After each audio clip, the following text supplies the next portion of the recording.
बिस्मिल्लाहिर्रहमानिर्रहीम। अस्सलामु अलैकुम वरहमतुल्लाहि वबरकातुहू। उम्मीद करती हूँ कि तमाम देखने वाले खैर वाफ़ियत से होंगे, अल्लाह ताला की रहमतों के साए में होंगे। तो मेरा उन्वान अहादीस नबी सल्लल्लाहु अलैहि वसल्लम मौजू चल रहा था वसीयतों का बयान, जिसका हवाला बुखारी शरीफ की किताब।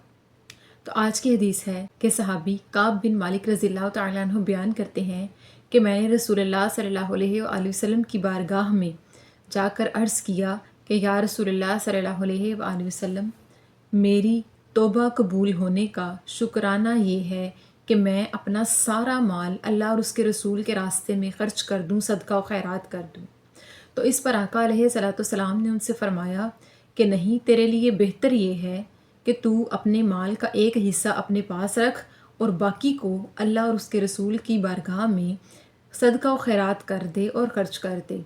तो इस पर सहाबी काब बिन मालिक ने कहा कि ठीक है या रसूलल्लाह सल्लल्लाहु अलैहि वसल्लम, मैं फिर अपने खैबर की ज़मीन का हिस्सा यानी खैबर वाला माल अपने पास ही महफूज रखता हूँ और बाकी को अल्लाह और उसके रसूल की राह में कुर्बान करता हूँ। सुबहान अल्लाह। इस हदीस पाक की वजाहत ये, ग़ज़वा तबूक के मौका पर जब कुफ़ार के साथ जंग लड़ी गई तो रसूलुल्लाह सल्लल्लाहु अलैहि वसल्लम ने तमाम सहाबा कराम को जंग लड़ने के लिए जाने का हुक्म दिया। तो तमाम सहाबा कराम में से कुछ लोगों ने उस जंग में ना जाने के 100 तरह के बहाने किए और झूठ बोले कि हम फ़लाँ वजह से नहीं जा रहे या फ़लाँ वजह से सबसे पीछे हैं, यानी कि बढ़ चढ़ कर आगे होकर नहीं गए, जल्द नहीं पहुँचे। और फिर जब रसूलुल्लाह सल्लल्लाहु अलैहि वसल्लम को पता चला कि इन लोगों में से कुछ लोग मुनाफिकीन हैं जो जंग में ना जाने के बहाने कर रहे हैं, और फिर आका अलैहिस्सलाम ने उन्हें इस बात का हुक्म सुनाया कि जो अल्लाह और उसके रसूल के हुक्म की पाबंदी ना करे उसका अंजाम अच्छा नहीं। फिर 2 सहाबा कराम ने और साथ में तीसरे हज़रत काब बिन मालिक ने आका अलैहिस्सलाम की खिदमत में हाजिर होकर सच बोल दिया, यानी उन्होंने माफ़ी मांग ली और सच ये बोल दिया कि मैं सुस्ती महसूस कर रहा था जिसकी वजह से मैं आहिस्ता चल रहा था। मैं आपसे माफ़ी चाहता हूँ कि मैंने उस वक्त आपसे सच ना बोला, और इस बात की सज़ा हज़रत काब बिन मालिक को मिली कि उन पर मदीना की ज़मीन तंग हो गई, उन्हें बुलाना छोड़ दिया गया। रसूलुल्लाह सल्लल्लाहु अलैहि वसल्लम उनसे नाराज़ हो गए और बाकी तमाम सहाबा कराम भी उनसे नाराज़ हो गए, और आखिर में आका अलैहिस्सलाम ने उन्हें उनकी बीवियों से भी अलग होने का हुक्म दे दिया। तो उन पर हर किस्म की तंगी होने लगी, जिसकी वजह ये थी कि उन्होंने आका अलैहिस्सलाम से उन मुनाफिकीन के साथ मिलकर मुनाफ़कत की कि जो जंग में नहीं जाना चाहते थे और तरह तरह के बहाने बना रहे थे। लेकिन इनकी तौबा फिर कबूल हो गई, और फिर अल्लाह पाक ने कुरान पाक की सूरह तौबा में आयत नंबर 118 नाजिल करते हुए उसमें फ़रमाया कि मैंने इन पर रहम किया, माफ़ किया, और इनसे कहें कि अपनी तौबा पर कायम रहें।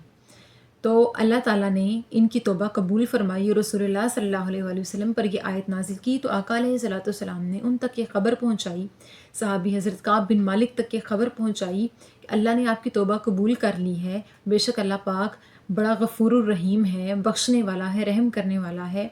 क्योंकि उन दिनों जब वो तंगी महसूस करने लगे थे, अपने अपने गुनाह पर शर्मिंदा थे, अपनी मुनाफ़कत पर शर्मिंदा थे, अपनी इस छुपाई हुई बात पर शर्मिंदा थे, तो वो दिन रात रो कर गिड़गिड़ा कर तौबा किया करते थे।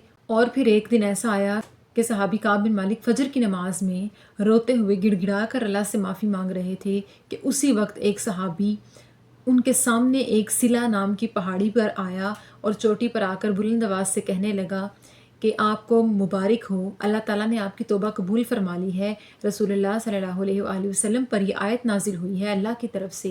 उसमें बयान आया है कि अल्लाह पाक बेशक रहम करने वाला है, और तौबा करने वालों से कहें कि वो अपनी तौबा पर कायम रहें। सुबहान अल्लाह। और इस हदीस पाक का दूसरा पहलू ये है कि अगर किसी के पास बहुत सारा माल हो और वो अपने खुशी से अल्लाह की राह में सारा कुर्बान करना चाहता हो, तो उसे चाहिए कि वो एक हिस्सा अपने पास ही रखे। उसे अपने पास अपनी ज़रूरत के लिए भी कुछ ना कुछ रखना चाहिए, और फिर बाकी को वो अल्लाह की राह में तकसीम कर सकता है। जबकि सहाबी काब बिन मालिक अपना सारा का सारा माल कुर्बान कर भी देते तो उन्हें किसी चीज़ की ज़रूरत नहीं थी, उनके पास इतना माल था। इसके बावजूद रसूलुल्लाह सल्लल्लाहु अलैहि वसल्लम ने हुक्म दिया कि तेरे लिए बेहतर ये है कि तू एक हिस्सा अपने पास महफूज रख और बाकी का तो अल्लाह की राह में खैरात कर दी। तो उन्होंने ऐसे ही किया कि खैबर वाला अपने माल का हिस्सा अपने पास रखा और बाकी को फिर अल्लाह की राह में शुक्राने के तौर पे कुर्बान कर दिया, सदका व खैरात कर दिया, کہ انہیں خوشی تھی کہ اللہ تعالیٰ نے ان کی توبہ قبول کی، اور وہ بدلے میں شکرانے کے نوافل بھی ادا کرتے تھے، شکرانے کی عبادت بھی کیا کرتے تھے، اور شکرانے کے طور پہ وہ اپنے سارے مال کو قربان بھی کرنا چاہتے تھے۔ سبحان اللہ۔ اللہ تعالیٰ سے دعا ہے کہ اللہ پاک بھی ہمیں سچی پکی توبہ کرنے کی توفیق عطا فرمائے، اور ہمیں صحیح معنوں میں دین کی سمجھ بوجھ عطا فرمائے، اور ہمیں آقا علیہ صلاۃ والسلام کی سنتوں پر عمل پیرا ہونے کی توفیق عطا فرمائے، اور ہمیں مومنین میں سے کرے۔ آمین ثم آمین۔ شکریہ۔